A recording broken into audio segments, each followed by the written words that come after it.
Requiem for a Dream is one of the most emotionally brutal films ever made, and for good reason. It doesn't just show addiction, it drags you through it. Four characters, each with their own dream, slowly lose everything to their cravings and delusions.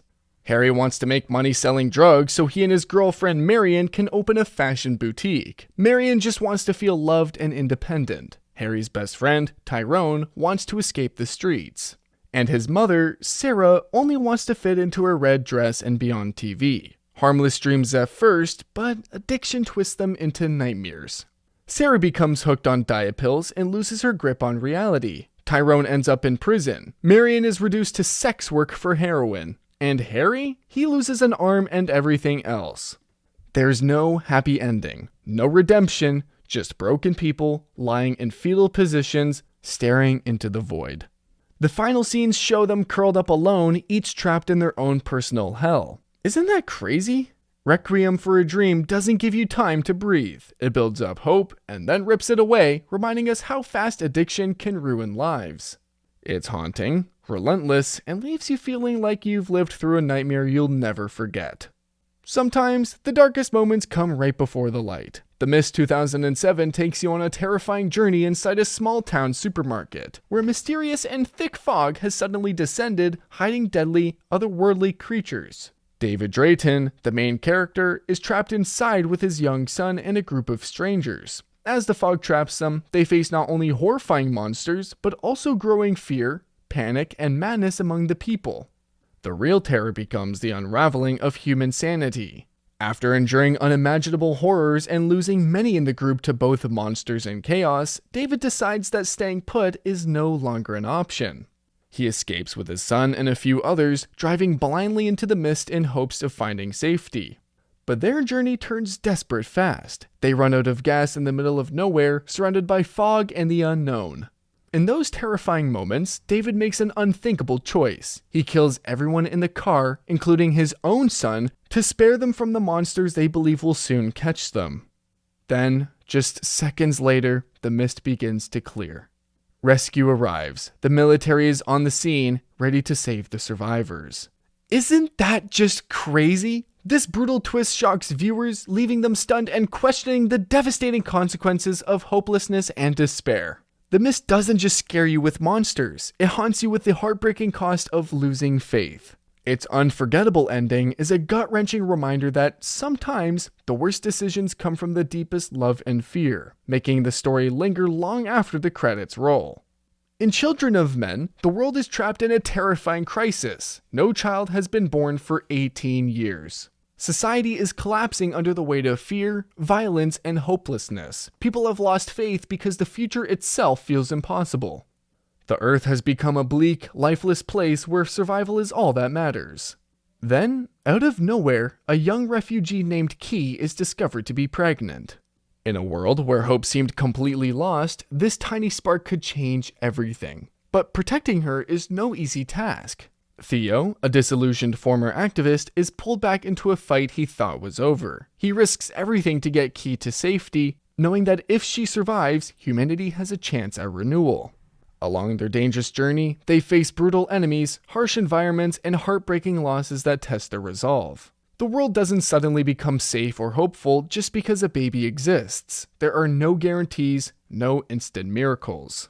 The ending isn't traditionally happy, but it offers the first fragile chance for a new beginning after years of darkness.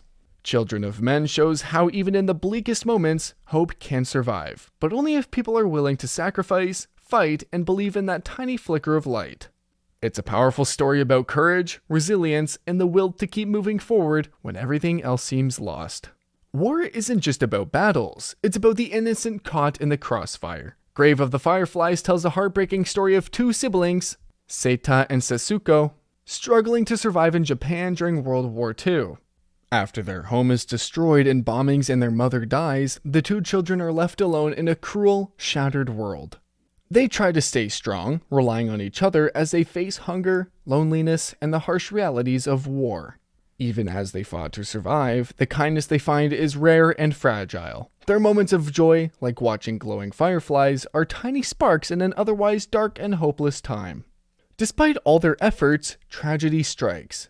Setsuko's health worsens, and Seita is left devastated and alone. The film doesn't shy away from showing the brutal cost of war on the most vulnerable. It's a powerful, emotional journey that forces you to confront the true horrors beyond the battlefield. Grave of the Fireflies is more than just a war story. It's a heartbreaking reminder of the innocence lost and the human cost of conflict. It leaves you questioning how such a tragedy could happen and feeling the weight of that loss long after the credits roll. In 7, two detectives, Somerset and Mills, hunt a serial killer who uses the 7 deadly sins as inspiration for his gruesome murders. Each crime is more horrifying than the last, and the tension builds as they race to stop him. The killer, John Doe, surrenders himself before the final act, and that's when the nightmare really begins. He leads the detectives to a remote spot where a mysterious box is delivered. Inside is a terrible surprise that changes everything. It contains the head of Detective Mills' wife, who had been kidnapped and murdered in the most brutal way possible.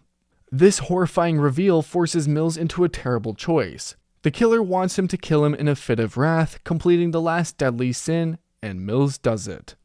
The villain gets exactly what he wants: revenge, control, and death. No one wins. The detectives are broken, justice is hollow, and the killer's twisted message lives on. The question, what's in the box, became a cultural scar because it symbolizes the shocking cruelty of the story's ending.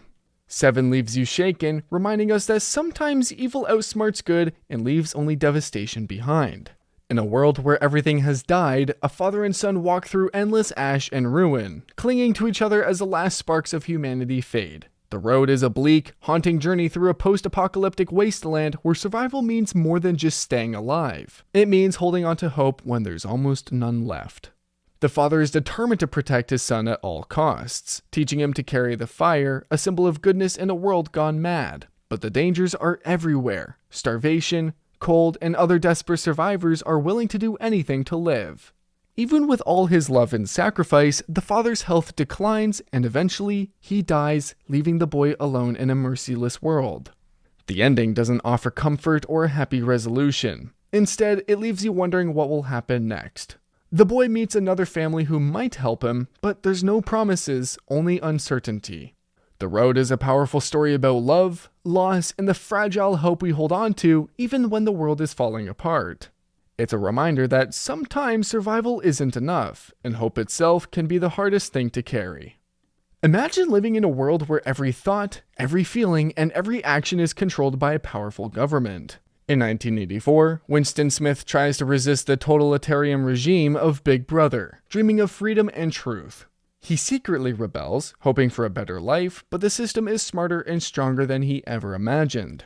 Winston is captured and tortured until his mind breaks. Instead of escaping or fighting back, he ends up loving the very thing that destroyed him: Big Brother. The government doesn't just control actions, it controls thoughts and emotions, forcing people to accept lies as truth. The story's bleak ending shows how power can completely crush the human spirit. Winston's rebellion is not only defeated, it's erased. The fear, surveillance, and brainwashing leave no room for hope or freedom. 1984 is a chilling warning about what happens when control becomes absolute. It makes you wonder, how much of your own freedom is real? And what would happen if you were forced to love the thing that oppresses you? This haunting ending sticks with you, making it clear that sometimes the biggest enemy is not outside, but inside your own mind. In The Green Mile, John Coffey is a gentle, enormous man on death row who has an extraordinary gift. He can heal the sick and even bring people back from the brink of death. Despite his innocence and kindness, the justice system is blind to his true nature and condemns him to death. John's presence changes everyone around him. The prison guards see miracles happen, and some are deeply moved by his pure goodness. Even with all his gifts, John is executed, punished by the very people who should have protected him.